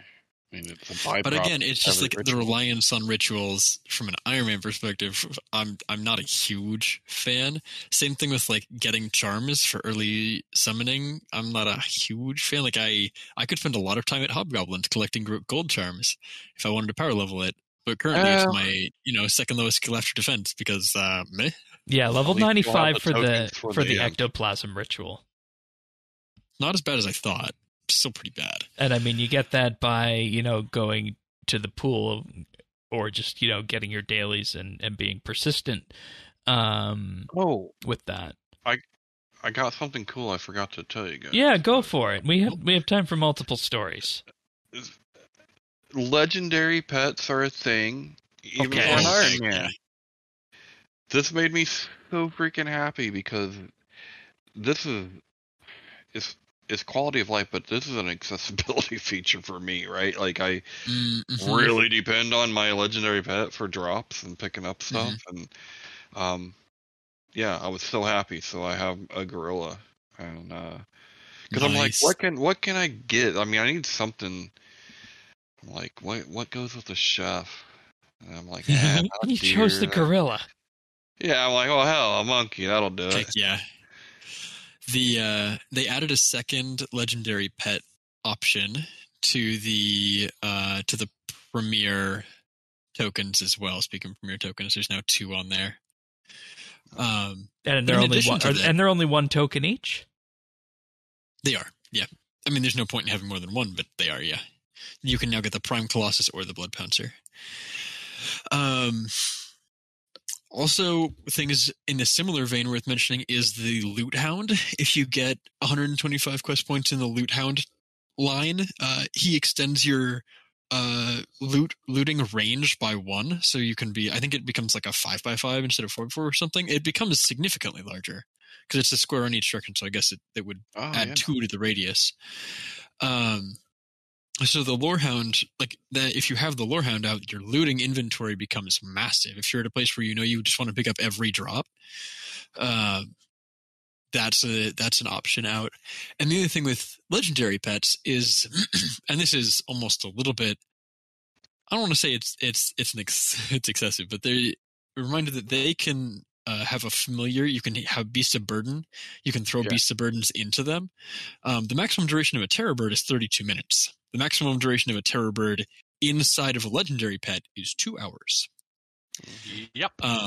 So, like, if you're doing something like a fight cane or a fight cave or a fight kiln, you have to bring 3 terror bird pouches with you in your inventory or your terror bird's inventory. Versus if you have a legendary pet, you don't. Is that a huge deal that's going to be relevant all the time? No. No, but I know there was the question about whether or not legendary pet was a thing, and I know how much you rely on that, Tana. So I'm glad you were able to sort that out. Did you buy it outright, or did you pick up Premier? I just bought it outright. Okay, fair, good. Yeah, I'm putting Premier on next week. Yeah. Okay. I like it. The Premier artifact buffs are also nice. I've been using the Porter on it a little bit for mining. Reminder: you can reset Jack of Trades with the aura reset on that. Mm-hmm. So if you I made a spreadsheet for my Jack of Trades run, so I do that every night before I go to bed. Good for you. I still haven't been doing them.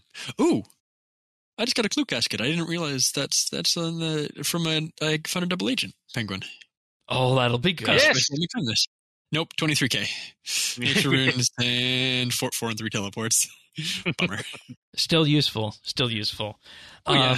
Not really. I have a lodestone, but I got 50 rune crafting. Let me tell you, fast teleports, guys. I unlocked mine as soon as I could. But you know what's the funny thing about that is, for me, is that I only started using fast lodestone teleports like a year and a half ago.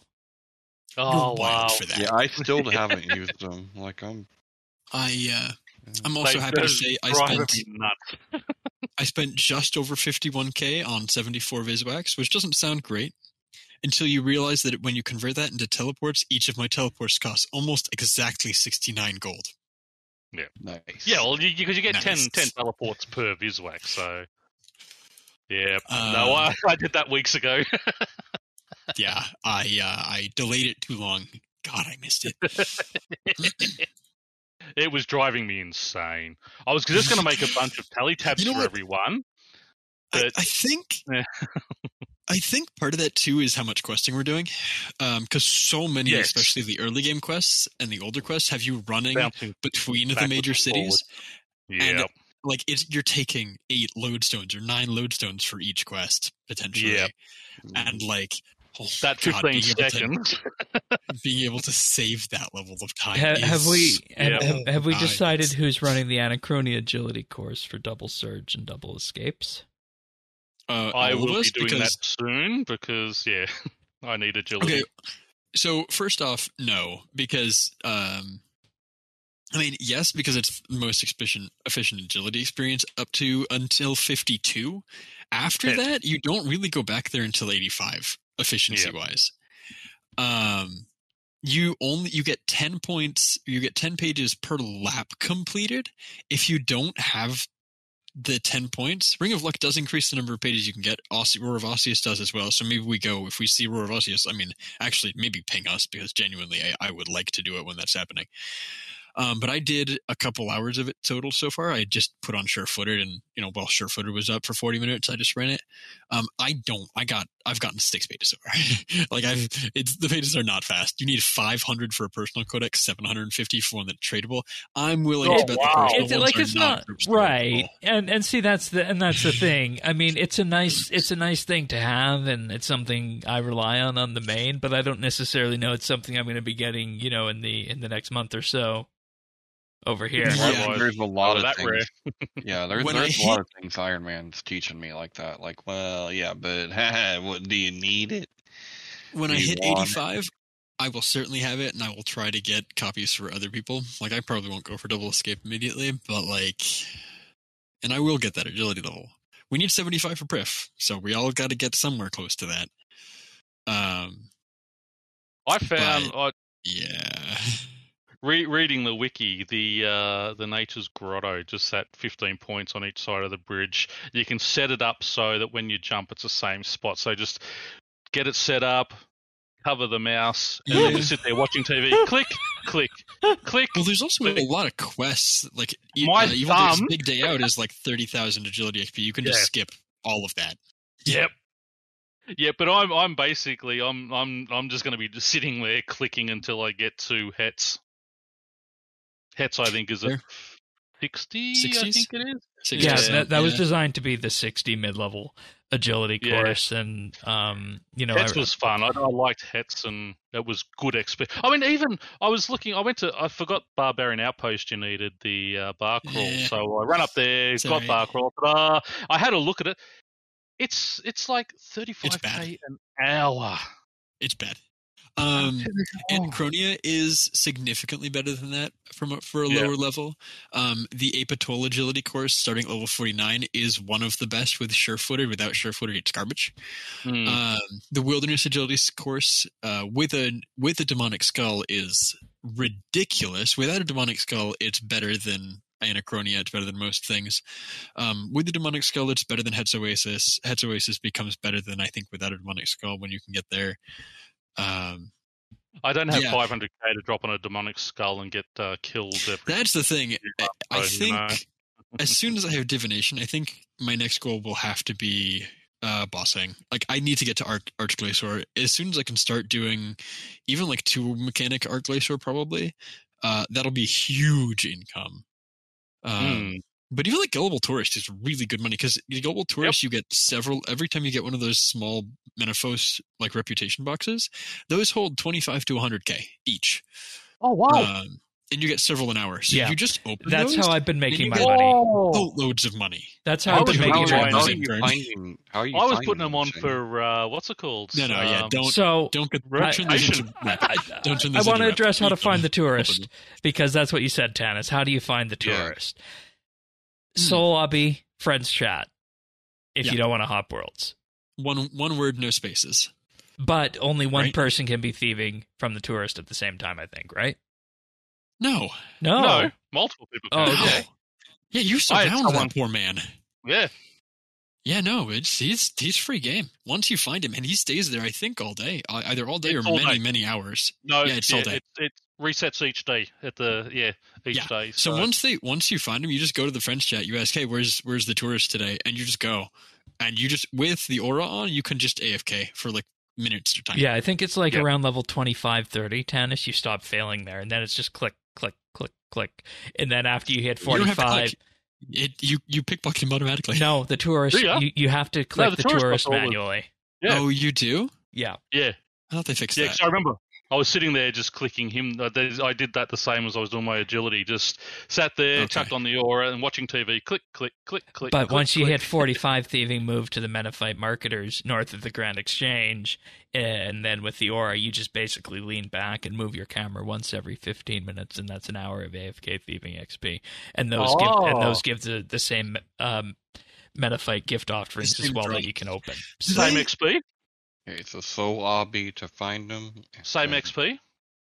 I believe so. Let me just double check that. I thought there was something about them that was worse than the tourist. I know the tourist drops the rock, and that's a thing, but I thought there was something. Menophyte marketer is 29.5 XP, and same XP as the tourist. Oh, sweet, because I'm at 56. Because my thumb was just getting sore. Oh, you lose XP when they move, so it's technically less XP per hour, but yeah, it's a lot. It's a lot less intense. Do they auto-pickpocket? Yeah, the marketers do. Yeah. Yeah, okay. I thought okay, all right, fair enough. Sweet. Yeah. But that's basically what I did for money making. 1 to 46 was the marketer or the tourist, and then moved to the marketer after that. And whenever I need money, just go do an hour of AFK thieving there. And the GP that comes from it, as well as the gift offerings, are pretty neat. And I think the thing that stands out with the marketers and the gift offerings in particular is that if you look at what the gift offerings give, like you were mentioning, they give between 25 and 75k GP, but they also have a chance to give things like necklaces, charms, dragon stones, and very rarely onyxes, as well as some things like palm, papaya, magic seedlings, as well as gold leaves and magic stones if we need those. So overall, it's a good moneymaker. Hey. So, and you can also, if you don't want to open up the gift offerings, you can turn them in for reputation, like Pern was doing. But money. Yeah, well, because I Money. wanted to unlock the deposit banks in all areas, especially the fishing and woodcutting ones, Mm-hmm. and Agreed. mining, because I'm going to start doing some Although the wood sandstone. box, you can't deposit the wood box at the deposit box. You have to have an actual bank. And the wood box holds so much. So I'm kind of just like running that one up north when I'm in there, anyways. Yeah, I didn't realize how great the wood box was too. I'm like, wow, Yeah. everything is so much great. It It's so holds good now. so much wood. Like That's I didn't realize the volume it had. Like even at low levels, and every time you get like the level, every 10 levels or so, you get like 10 more log storage for every log in the darn thing. That's crazy. I do wish they'd do the same, like you mine down in the mining guild. If you go into the resource dungeon there, where you get your gold, you can't empty the mining box into that deposit box either. No, you can't into any deposit boxes. I wish they would fix that. That's actually hey ninjas, that is hey a Game big Jam folks. Yeah, that's a good quality of life thing they should do. Heart hands. Yep. Smile. Especially with Ironman, because you want to just sit there, fill it up, go and empty it, and I don't want to have to run all the way to a bank and go back. When I've got a deposit box there, I can just do every 28, drop it in, or 27. It's incentive to unlock the bank at each location, right? I guess that's it. Exactly.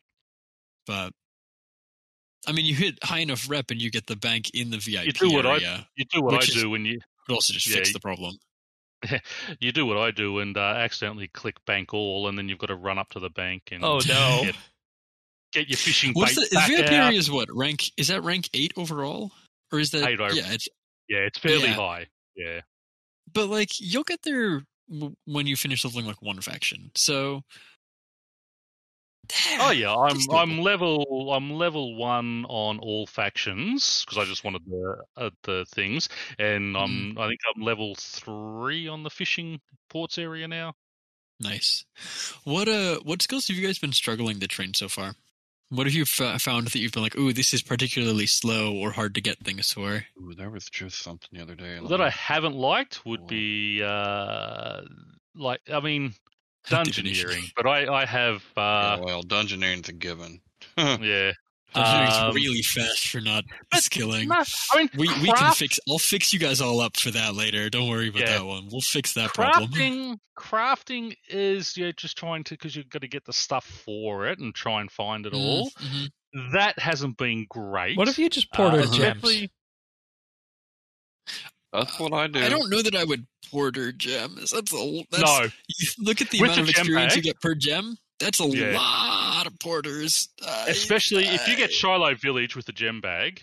I mean, you're doing a bank run every 15-20 minutes. So the deal with the gem rocks is the best experience is actually at the gem rocks in Al Kharid, because they take less strikes with a pickaxe to mine unless you're very high mining level, in which case Shiloh Village exists. It's the uncommon ones that you want. Yeah, the uncommon that give you just sapphires, emeralds, and rubies. And you could absolutely just drop all your gems. It only takes 2,000 Dungeoneering tokens, which we should be able to get you in like 2 floors, honestly, if you want it, to get the gem bag. Simple. And that holds 100 total gems versus the upgraded gem bag, which holds 60 of each type. So like if you were only keeping emeralds and rubies, you just use the plain gem bag and you have most of the same storage. It's 100 versus 120 for those 2 gems. And you just you fill that up and then go deposit it. It does sound like Dungeoneering is in the cards. It is. Even just a little bit of Dungeoneering. Yeah. Again, 2,000 tokens is 20k XP, which is what is that? Level 35, I guess. Yeah, we'll set out to do that. Everyone, Herblore is also going to be an issue. Yes. Make sure you do your dailies all week this week, because there are 2 medium Dungeoneering token drops in it. I don't know how much tokens you'll get from those at low Dungeoneering. You won't get too much because they scale heavily based on your level. Yeah. For me, they're 3,000 tokens apiece. Because I looked it up the other day. Because I'm. Oh, bugger! I thought that was just the amount. No, yeah, unfortunately. But there is also a Death Touch dart on there this week, which we should try to get. Yes. Okay. I mean, do your dailies. Yeah, I know. I mean, and maybe you guys can clue me in on this. I have a stack of like 73 Death Touch darts on my main that I never use. I have 191. And we're going to need to hunt and drops. Yes. And some of the bosses I don't want to kill. Yeah. It's a free next kill or a free ambassador. I guess next and ambassador. Those are big ones. Or Nakatra. If we just don't feel like doing Nakatra one day, it's a free Nakatra kill. I think you can use them on her own. Maybe not yet. Not yet. Yeah. Okay. Does anybody have anything else before we move on to achievements and pick of the week, story time wise? Don't forget, I did get 2 yaks for Shane, but we don't have the levels yet to check it. No, I'm gonna get 71 quick enough now that I got the Chinchompas going. I'm praying it's a male and female because they take so long to get. I'm thinking once I get them, Kane's going to breed me a pair. And they could wait to adopt. Worst case scenario, we can figure it out. Just leave them for a few weeks, and like do it in one of the pens of one of us that isn't actively training farming. Like leave Shane's pens free and like leave them in like mine because I'm not using my large pen for anything. We'll just feed them flowers until they pop out a girl. Smile. But like, or adopt. There we go. But no, yeah, I mean, the last thing for me is just a reminder, Herblore sucks later. Like, I'm looking at my Herblore level now, I'm like, it's fine. It's not been hard to train for. And I'm knowing that just in, like, 10 levels from now, I'm really like, I need 75 of this for Prif, and I have no clue. I mean, I'm going to have to wait for Miscellanea for herbs. Yeah. Like, there's only so much we can do to shuffle herb seeds to Shane to, like, speaking of which, secondaries. When we start needing secondaries, let me know on those because I'll have the time where I can just go and hunt them and drop them in for us. Will do. I mean, and it's going to depend on what herbs we're getting. So, like, if I'm grinding our glacier and I'm getting a bunch of spirit weed seeds, that's going to be a different requirement for, Yeah. So we'll figure out. I'm not collecting yet. You let me know what I need, and then I can just go and sort of, I don't mind doing an hour or so each day doing that stuff. Well, that sounds like a plan, folks. I'll give you future updates. We'll let you know how things spread out as we start getting into levels where things are hard. And we need to plan that group dungeoneering session. And I will introduce at some point. Anytime any of you want it, I'm leaving my ring empty. So any of you are like, let's go in. We'll just start whatever floor you're on and we'll just go. Even if it's, let me know. Even if it's 5? Yeah, why not? Okay. I mean, I'm not going to do like I'm not going to do a large floor 5, but we'll go do a medium. Like, I don't mind. And I also do need to give rush those early fours anyway. Yeah, and I also do need to give a shout out to our 5th member, Tim, who has not been on the show yet. I'm going to try and get him on the show for one of these episodes He's 26 strength. Let's go, to introduce him to this. But the unfortunate side of it is that our current recording setup can only support 3 guests at maximum. So that is an unfortunate reality of this, but nonetheless, we do have a 5th, and that's Tim. He is wonderful, so we will bring. He has been working on. Genuine shout out. The man's been working his butt off, trying to air quotes catch up, which he does not need to do. I love him for it, but he was away absolutely that first week, so he was away the first week, exactly. And so he's grinding like a madman to like get total levels done, and he's doing some questing, and shout out. Yep. And that's the thing, we're doing this in a very casual way, casual way. Right. I mean, yes, we are competitive, but we're not competitive. There is no expectation. Like, if you need to go for a week, there is no I'm falling behind. That's not how this is going to go. I'm excited to have an Ironman that doesn't feel awful to play. I still would have bought a lot of summoning secondaries at this point, a bunch of other things on a main. Like, there's some stuff that I'm like, oh man, I wish I could use the GE because it would be like 20k to just get all these levels. But no, that's no one's going to yell at. Part of it is wonderful. That's absolutely the saving grace for the mode for me. So no one's going to yell at Shane pre-show for not doing quests. No, nobody would ever do that, Parnassus. No. And on that note, folks. everyone knows I'm a shit stirrer. I'm Aussie. It might have happened. We hang shit on everyone. It might have happened. Yell might be a strong word, but in any case, this week, achievement-wise, Daydreamer got 120 Dungeoneering on the 13th, and Ormean got 99 Invention on the 13th as well. And our very own Thaxi hit his 120 Necromancy on November 10th, and Edict hit 99 Farming November 8th. Shane will be happy with him on that one. There we go. We have Atreus with 99 Defense on November 2nd, and Edict with 99 Hunter as well on November 7th. My man, you're racking them up. Strong work. Good job, everybody. And before this is the calm before the storm, as we say, with double XP on the way. That 120 Necromancy was my my recomp and Master Quest cape. Very excited to have that out of the way. Big excitement to have my blue Master Quest back on the shoulders. I've missed that outfit. Felt like a bad Clan Quest member without it. So I hate you. We're back, baby. All right. Trim will come with the motivation to do clues. Oh boy. Okay. Pick of the week wise, folks will know who have joined us before for a round table once or twice. I occasionally dabble in Microsoft Flight Simulator.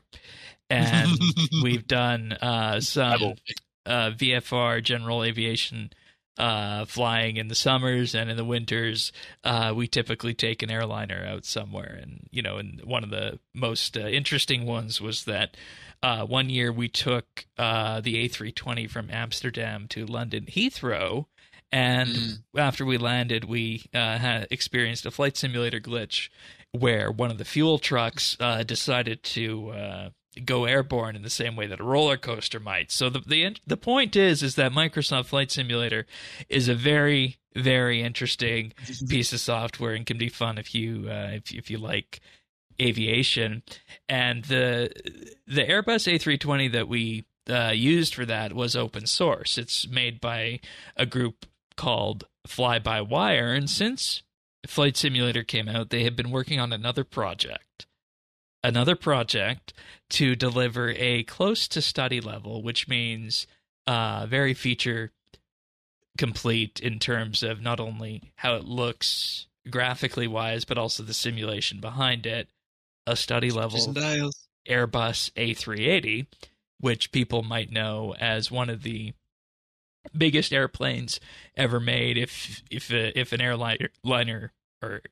airline wanted to, they could definitely, configure it to fly north of 500 people. Most configure it to fly about 400-ish and change. But the pick of the week this week is the A380X from Fly-by-Wire, an open source add-on for Microsoft Flight Simulator that adds an Airbus A380 to Microsoft Flight Simulator. And, it's an alpha product. They call it an alpha product, but the detail and whatnot behind it, even at this alpha stage, is something that payware add-ons for Flight Simulator would have trouble competing with. And many people might not be aware of this, but there are add-ons that you can get for Flight Simulator that are easily north of $70 to $80 for one single aircraft. And they're doing this out of the goodness of their hearts, an open source project, making it available on the internet. If you know how to code, you can contribute to it. If you know how to 3D model, you can contribute to it. If you fly the Airbus A380, you can contribute to it. They have a vast community of people that go to bringing this level of realism towards it. And this is what I said I was doing last night. I posted it to our Group Ironman chat, and I'm like, I might have got sidetracked from the divination tonight, and I posted a picture of my ascent out in the Airbus A380. So I had a good few hours of fun with that this week. So that's the pick of the week, the A380X from Fly-by-Wire. So anybody have any questions about it? Yeah, it looks really cool. Yeah. I'd love to. Not a content expert on this at all. It just looks pretty. Yeah. We might take it out this December for the round table, depending where we go, what we decide to do for that. Nice. So, But I'll post a screenshot to it and the link to the fly-by-wire people. But A380X pick of the week. Well, that pretty much brings us to the end here. Anybody else have anything before we depart? For me. Yeah. That's it. Yeah, sounds good. Group Ironman fun. It is. We're enjoying it so far. The early game. Did we talk about the early game? We did, right? It's just. We talked about it when you weren't here. Yeah. On your wedding you're week. Funny. Yes. Oh, good. Okay. Good. Because that's. I mean, yeah. And to be clear, when I say wedding week, he wasn't getting married. I was not. No congratulations are in order. I just realized how that sounded. I was driving to said wedding. You escaped the bullet on that one. But yes, lovely. Cool. But that's it. If you want to subscribe, get the podcast each and every week. Best way to do that, update.show/subscribe. Apple Podcasts, Spotify, Pocket Casts, all the big ones were there, as well as YouTube as well, youtube.com/RSBANDB.